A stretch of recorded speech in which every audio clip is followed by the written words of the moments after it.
Jobs नहीं है, जो भी है वो भी नहीं रहेंगे, बट वर्क बहुत है। There is very little. So ये आनंद देशपांडे जी जो परसिस्टेंट के फाउंडर है, उन्होंने मुझे 2 साल पहले ये समझाया था, right. Very few jobs but plenty of work, right. तो पहले ना जब उन्होंने देशपांडे जी ने समझाया था, मैं थोड़ा सा हकचका गया था, यार क्या बोल रहे हैं, very few jobs but plenty of work.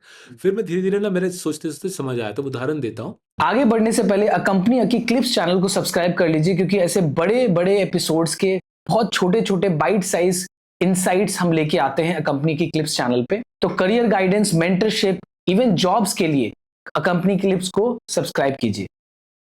Mumbai में जिस बिल्डिंग में मैं रहता हूँ, 27 माले की बिल्डिंग है, काफ़ी ओल्ड पीपल भी रहते हैं। तो कोविड के दौरान ऑब्वियसली जो ओल्डर लोग थे वो बाहर निकलने में डर रहे थे, सरकार की पाबंदी भी थी। तो उनके जो डॉग्स कैट्स हैं, जो पेट्स हैं, उनको वॉक कराने का काम हमारे बिल्डिंग के जो कार वॉशर हैं, जो गाड़ी धोते हैं, उनके बेटों ने ले लिया। स्मार्ट बच्चास। तो उस ज़माने में कोविड के दौरान ये बच्चे 14-15 साल के थे। They said we will walk the dogs. सुबह ले जाते थे कुत्तों को और शाम को ले जाते थे। तो 1.5 साल ऐसा चला। तो लोगों को इतनी आदत पड़ गई कि कोविड के बाद भी ये बच्चे डॉग वॉकर रहे और फुल टाइम डॉग वॉकर बन गए। अच्छा। तभी मैं मुंबई में देखता हूँ, हर एक बिल्डिंग में, मुंबई में हर एक बिल्डिंग में प्रोफेशनल डॉग वॉकर बन गए हैं, राइट। तो देयर वाज नो वैकेंसी। ऐसा तो नहीं कि किसी एम्प्लॉयमेंट क्लासिफाइड वेबसाइट में वैकेंसी आई कि कुत्ता चलाने वाला चाहिए। बट जो एंटरप्राइजिंग बंदा था वो समझ लिया कि लोगों को सुबह शाम दिक्कत होती है कुत्ते बाहर ले जाने में, तो I will take the dogs out. And साल में if I do 30-40-50 dogs a day, मैं साल में 3-4 लाख कमा लूंगा, ज़िंदगी की रोजी रोटी कमा लूंगा, राइट। तो ऐसे सारे एग्जाम्पल्स हैं। मैं जानबूझ के सरल सा एग्जाम्पल दिया। तो आपके टेकी जो दोस्त हैं और हमारे पूरे देश में जो टेकी है, हमारे जैसे फाइनेंस लोगों के लिए भी दुनिया इस प्रकार से बदल जाएगी। कोई जॉब वैकेंसी एडवर्टाइज नहीं होगी। दिमाग लगाना पड़ेगा कि मार्केट में कौन सी नीड है जो फुलफिल्ड नहीं है। शायद किसी वेबसाइट में जाके ढूंढना पड़ेगा, जैसे अपवर्क जैसे वेबसाइट में जाके गिग वर्क ढूंढना गिग पड़ेगा। इकोनॉमी का। और लोग इसी प्रकार से रोजी रोटी कमाएंगे। पूरा एम्प्लॉयमेंट का ढांचा, कमाने का ढांचा जॉब से हटके गिग की तरफ चला जाएगा। नहीं, ये फैक्ट है, क्योंकि हमारे भी जैसे कार वॉश वाले बंदा है, ही इज़ वेरी इंटरप्राइजिंग। तो क्या किया उसने कि वैसे 500 से 1000 रुपये लेता है, केमिकल से साफ किया तो 1000 रुपये लेगा। गाड़ी के साइज़ के ऊपर डिपेंड करता है ना। सेडान चला रहे हो, एसयूवी चला रहे हो, क्या चला रहे हो, 1000 रुपये लेंगे, 1200 लेंगे। और फिर अब उसने 15-20 लोग अपने अंडर रख लिए। क्या बात है। तो वो इंटरप्राइजिंग मतलब वो सिर्फ गाड़ी साफ करके लोगों को एम्प्लॉय करे कर रहा है। गिग इकोनॉमी का जो राजा होगा, गिग इकोनॉमी की जो रानी होगी, दैट पर्सन का जो मेंटल माइंडसेट होगा ना, बहुत अलग होगा फ्रॉम अ रट्टू बच्चा जो एग्जाम फोड़ने वाला सिस्टम में जीता है, राइट। सो द रट्टू people who did really well in the exam system, उनको ये गिग वाले दुनिया में दिक्कतें होंगी। And a lot of people who are business minded, मेहनती, बिजनेस माइंडेड, एंटरप्राइजिंग, उनके लिए दुनिया बहुत अच्छी बन जाएगी। क्योंकि गिग का माहौल जो है, अलग अलग कंपनीज आके गिग के लिए पूरा सेटअप बना के देंगे। And depending on how enterprising you are, how hard working you are, आपको पूरे दुनिया में काम मिलेगा, इंडिया में बैठे बैठे। कर भी रहे हैं। अभी जेनजीज में मैं काफ़ी सारे इंटरप्राइजिंग लोग को देखता हूँ, तो वो अलग अलग चीज़ें यूएस से और बाकी फॉरेन कंट्रीज से वो अपना thumbnail designing to what not सब उठा रहे हैं। ठीक है।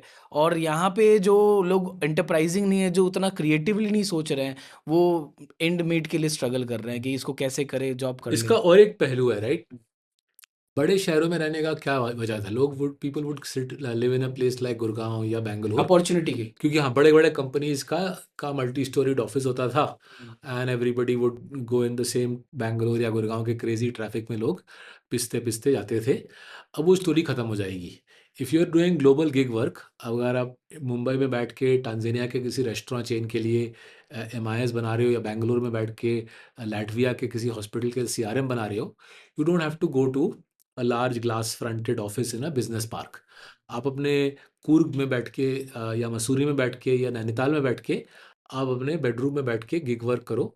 तो बड़े शहर में जो ऑफिस और रियल एस्टेट का जो स्टोरी है ना, उस पे बड़ा प्रहार दिख रहा है मुझे, राइट। सो हैदराबाद, बेंगलोर, गुड़गांव जैसी जगह पे both residential and commercial real estate पे मुझे बड़ा प्रहार दिख रहा है।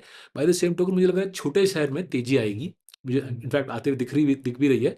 इंदौर, नागपुर, कोयम्बटूर ऐसे जगह पे रियल एस्टेट में तेजी दिख रही है। Because as I said, gig work के लिए hospital in Latvia doesn't care आप बैंगलोर में वो आउटर रिंग रोड में बैठो या आप कोयम्बटूर में अपने फ्लैट में बैठो, right. They just want to get the work done.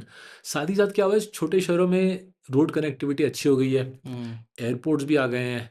तो both from a lifestyle perspective and from a cost of living perspective I think India में एक बड़ा रीबैलेंस होने वाला है, जहाँ पे बड़े शहर में रियल एस्टेट के क्रैक्स दिख रहे हैं और छोटे शहर क्योंकि में रियल एस्टेट भाग भी कहीं और ही गया है, अगर आप देखोगे तो उस लेवल पे तो सस्टेनेबल ही तो नहीं वो है। Story again big city story in India उस तरीके से भी सस्टेनेबल नहीं है। You can not charge for office space the sorts of rates which currently exist in suburban Bombay और सबर्बन बैंगलोर। तो मल्टीपल तरीके से देखिए, जो जो इंडिया की स्टोरी है वो बदलने वाली है। एक सागर मंथन से हम गुजरने वाले हैं। The old is about to end, एक नई शुरुआत होने वाली है। और उस तरीके से मैं काफ़ी एक्साइटेड हूँ।